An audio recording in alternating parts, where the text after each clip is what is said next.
নমস্কার, welcome to my channel সমীশীল শ্রী শ্রী রাধাকৃষ্ণ গোপাল শ্রীমদ ভগবদ্গীতা। আজকে আমি শ্রীমদ ভগবদ্গীতার ষষ্ঠ অধ্যায়ের অভ্যাস যুগের 37তম অনুবাদ পাঠ করব।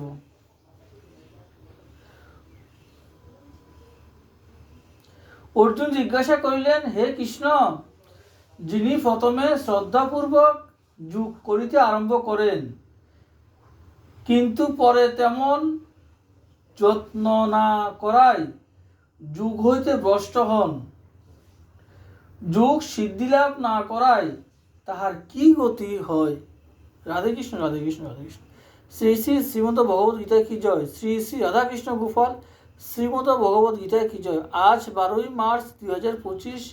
আমার এই গীতা পাঠ ভালো লাগলে আপনার লাইক করবেন, শেয়ার এবং সাবস্ক্রাইব করবেন এবং ফলো অপশনে ক্লিক করবেন। রাধে কৃষ্ণ, রাধে কৃষ্ণ, রাধে কৃষ্ণ।